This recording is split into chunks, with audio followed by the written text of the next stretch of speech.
Hey guys, this is Dr. Hub. Today we are looking at the rheumatoid arthritis classification criteria based on the ACR and the EULAR. So first is there are some criteria and based on that there are some scorings given. So let's look at the joint involvement. So under joint involvement, the one large joint, in terms of the one large joint. So one large joint, what we mean by large joint is the shoulder or the elbow as well as the hip or the knee. So all this forms a large joint. So the score here is 0. Next is in terms of the 2 to 10 large joints. So if it is 2 to 10 large joints, it is score 1. In terms of 1 to 3 small joints. So 1 to 3 small joints, which includes the MCP, PIP, the MTP as well as the wrist. So in this cases, it is the score of 2. So it is 1 to 3 small joints. Next is we are increasing the level, that is 4 to 10 small joints. So this will lead to a score of 3. Now as we move ahead, we look at the greater than 10 joints. So in terms of it is greater than 10 joints. So here what do we mean by it is that at least one small joint, greater than 10 joints with one at least. So at least one small joint. So in such a scenario, the score we give is a maximum, that is 5. Next we move on to the serology. So under serology, in terms of there is negative RF,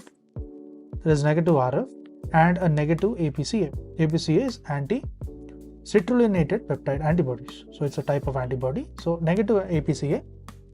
So in such case, the score given will be 0. Then in terms of the low positive RF. So if it is a low positive RF or the anti-CCP. So it's a low positive RF or the anti-CCP, that is less than 3 times. So less than 3 times the ULN. So what is the score given here? The score given here is nothing but 2. Then comes a question on where is the 0.3 given? So in terms of high. So in terms of high positive RF. So in terms of high positive RF or in terms of the anti-CCP. So this is greater than 3 times. So in terms it is greater than 3 times of the ULN. So in such a case, we give a score of 3. Next is we move on to the acute phase reactants. Acute phase reactants. So in such case, there is a normal CRP. So there is a normal CRP as well as ESR. Next, there is an abnormal CRP and the ESR. There is an abnormal CRP as well as the ESR. So for this, the normal case, it will be 0 and the abnormal case, we give it 1 point. So it is 0 and 1 respectively. Then we look at the duration of the symptoms. So in terms of the duration of the symptoms, it is going to be less than 6 weeks or greater than equal to 6 weeks.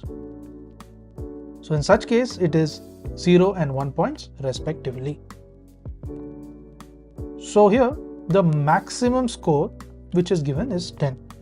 So the max score is 10. So a score of greater than 6 fulfills the requirement of the definite RA. So we call it RA in case it is a greater than equal to 6 points. To learn and grow daily like this, please do subscribe.